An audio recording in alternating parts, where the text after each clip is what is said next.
வணக்கம்.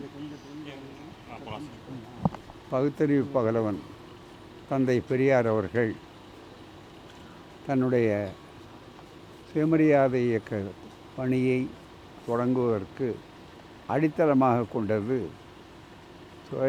சுயமரியாதை இயக்கத்தினுடைய கருத்தியல் போர்வாளான குடியரசு பத்திரிகையினுடைய தொடக்கம். அந்த குடியரசு பத்திரிகையை 1925 மே 2 கடலூர் திரு ஞானியார் அடிகளை கொண்டு அவர்கள் திறந்து வைக்கும்படியாக சொன்னார்கள். அப்போது காங்கிரஸ் பேரியக்கத்தில் அவர் இருந்தார்கள். இருக்கும்போதே அவர் புதிதாக சுயமரியாதை எண்ணங்களை சுதந்திரமாக ஒரு புதிய ஜாதியற்ற பெண்ணடிமை நீங்கிய ஒரு சமுதாயத்தை உருவாக்க வேண்டும் என்பதற்கான திட்டமிட்டு அதை செய்தார்கள். பிறகுதான் சமூக நீதி பிரச்சனையில், ஜாதி ஒழிப்பு பிரச்சனையில் மிக வேகமான கருத்து மோதல்கள் வந்த காரணத்தால் தான் நீதி கட்சியினருடைய நியாயங்கள் எவ்வளவு தெளிவானது என்பதில் புரிந்து காஞ்சிபுரத்தில் அவர்கள் காங்கிரஸை விட்டு வெளியேறி தனியே அரசியலுக்கு அப்பாற்பட்ட ஒரு சுயமரியாதை இயக்கம் என்ற இயக்கத்தை அதிகாரபூர்வமாக அறிவித்தார்கள். சுயமரியாதை இயக்கத்தினுடைய அறிவிப்பு டிசம்பர் வாக்கில் 1925 இருந்ததென்றாலும் நடைமுறையில் அந்த கருத்தியல் போர் என்பது காங்கிரஸுக்குள்ளேயே அவர்களால் துவக்கப்பட்டு விட்டது. அப்படிப்பட்ட காலத்தில் அந்த குடியரசு ஏடு உலகம் முழுவதும் சென்றடைந்தது. குறிப்பாக தென்கிழக்காசியாவில் சிங்கப்பூர், மலேசியா, பர்மா மற்றும் இலங்கை இப்படிப்பட்ட பல ஊர்களிலே, பல நாடுகளிலே சென்றதனுடைய விளைவாக மிகப்பெரிய ஒரு சமூக புரட்சியை அமைதி புரட்சியாகவும், அறிவு புரட்சியாகவும், புத்தக புரட்சியாகவும் அவர் உருவாக்கினார்கள். அப்படிப்பட்ட மிக முக்கியமான ஒரு கருத்தியலை அடிப்படையாக கொண்டிருக்கிற புத்தகங்கள் மூலமாகத்தான் ஒரு பெரிய எழுச்சி மிகுந்த ஒரு பிரச்சாரத்தை செய்தார்கள்.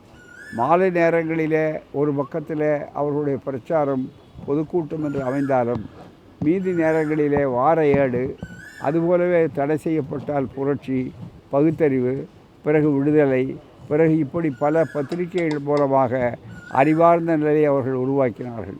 அப்படிப்பட்ட ஒரு பெரிய புரட்சிக்கு அடித்தளம் என்ற காரணத்தினாலே இங்கே பெரியார் அணியை மிக முக்கியமான அளவிற்கு இன்றைக்கு ஒரு நல்ல காட்சியகத்தை உருவாக்கியிருக்கிறார்கள். அதில் இதுவரையில் துவக்கத்தில் தடை செய்யப்பட்ட நூல்கள், தொல்லை கொடுக்கப்பட்ட கருத்தியல்களை எல்லாம் தடை செய்யப்பட்டார். உதாரணமாக பகத்சிங் இன்றைக்கு மிகப்பெரிய அளவுக்கு பாராட்டப்படுகிறவர். அவர் சிறைச்சாலைக்குள்ளே இருந்து எழுதிய நூல் வெளியே கடத்தப்பட்டது. நான் ஏன் நாத்திகன் அல்ல நாத்திகன் என்று சொன்னார்கள். அதுபோல் மிக முக்கியமான புரட்சிகரமான கருத்துக்கள். அந்த புத்தகத்தை முதல்ல தமிழில் மொழிபெயர்த்தது தோழர் ஜீவா அவர்களை வைத்து தந்தை பெரியார் அவர்கள் குடியரசில் அவர்கள் அச்சிட்டார்ன்ற காரணத்துக்காக அச்சிட்டவர்கள் ஆசிரியர் ஜீவா அவர்கள் எல்லாரையுமே அவர்களை எல்லாம் தடை செய்தார்கள், சிறைச்சாலைக்கு அனுப்பினார்கள், வழக்கு போட்டார்கள். எனவே தான் இந்தியாவிலே பல முதல் என்று சொல்லக்கூடிய அளவிற்கு முன்னோடியாக வந்த ஒரு புரட்சி, ஒரு அறிவு புரட்சி, புத்தக புரட்சிக்கு இன்றைக்கு ஒரு முக்கியமான நாள். எனவே 95 ஆண்டுகளுக்கு மேலே இருக்கக்கூடிய ஒரு சிறப்பு மிகுந்த நாள். தந்தை பெரியார் அவர்கள் 95 ஆண்டு காலம் வாழ்ந்தார்கள்.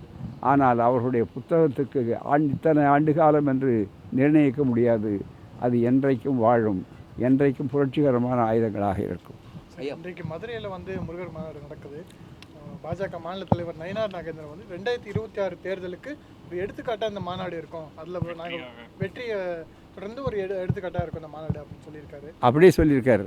அவர் சொன்னதுக்கு ரொம்ப மகிழ்ச்சி, நன்றி. ஏன்னு கேட்டால் இது பக்திக்காக அல்ல, முழுக்க ஓட்டுக்காக என்று இதுவரையில் நாங்கள் சொன்னோம்.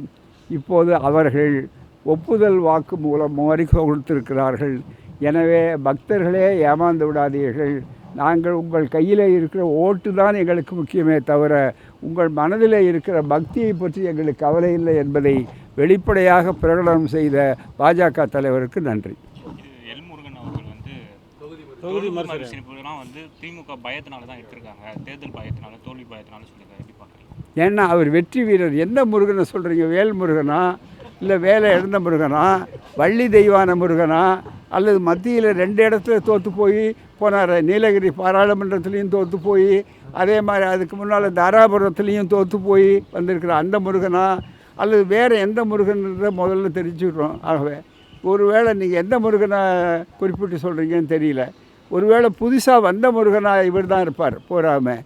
ஆகவே அந்த முருகனாக இருந்தால் அவருக்கு நாங்கள் சொல்ல வேண்டிய ஒரே ஒரு பதில் என்னன்னா, வேறு ஒன்றுமே இல்லை, பயத்துக்கும் திராவிட இயக்கத்துக்கும் என்றைக்கும் வெகு தூரம். ஆகவே திராவிட இயக்கத்தை கண்டது பயப்பட்டவர்களும் ஓடிப்போனவர்களும் தான் ரொம்ப அதிகமே தவிர, பயத்தையே விரட்டிய இயக்கம் திராவிட இயக்கம், சுயமரியாத இயக்கம், பெரியார் இயக்கம். ஆகவே எங்களுக்கு பயமே கிடையாது. ஏன்னு கேட்டால் மடியில் கனம் இருந்தால் தானே பயம். இவர்களுக்கு தான் நாங்கள் போய் யாரும் எல்லா இடங்களையும் போய் பேரம் பண்ணுறது அரசியல் கிடையாது. பாருங்கள் எவ்வளவு ஊடகங்கள் மற்றவங்களெல்லாம் சரடுகள் விடுகிறார்கள் பூராமல். அவர் போயிட்டார், இவர் போயிட்டார், அவர் அங்கே போயிட்டார், இவர் அவரோடு கொடுப்பார், இவருக்கு அந்த அமைச்சர் கொடுக்குறாங்கன்னு என்னென்னோ நாக்கில் தேனை தடவுறாங்க. ஆனால் எதையும் கேட்டு இன்றைக்கு தெளிவாக யார் யார் சொன்னார்களோ அவெல்லாம் திமுக கூட்டணியில் தான் நாங்கள் இருப்போம்னு சொல்லுகிறார். எங்களுக்கு இடம் பிரச்சனை இல்லை, மிக முக்கியமாக எங்கள் கொள்கை தான் மிக முக்கியமான அடிப்படைன்னு. எனவே இந்த கூட்டணியிலேயே 2 விஷயம் இருக்காது, தெரியணும். ஒன்று திமுக தலைமையில் இருக்கிற கூட்டணி கொள்கை கூட்டணி, இன்னொன்று சேருமோ சேராதோ, நிலைக்குமோ நிலைக்காதோ, தொடருமோ தொடராதோ, இணையுமோ இணையாதோ என்று இருக்கக்கூடிய மற்ற இன்னொரு கூட்டணி இருக்கிறத. அது மிக முக்கியமாக என்றையும் உருவாகவே இல்லை, இன்னும் கருவிலே உருவாகலை. கருவிலேருந்து வர்றது பிள்ளை வரப்போகுதா அல்லது கட்டி ஆப்ரேட் பண்ண போகிறாங்களா, அது முதல்ல சிதைவு இருக்குமா, இது இத்தனை 10 மாதத்துக்கு மேலே இருக்குது, சிதைவு இருக்குமான்னு தெரியாத கட்டத்தில் இவர்கள் கேள்வி கேட்பதற்கு பதில் சொல்ல வேண்டிய அவசியமே இல்லை. யாருக்கு பயம் என்பது இப்போது தெளிவாக தெரியும். அதுதான்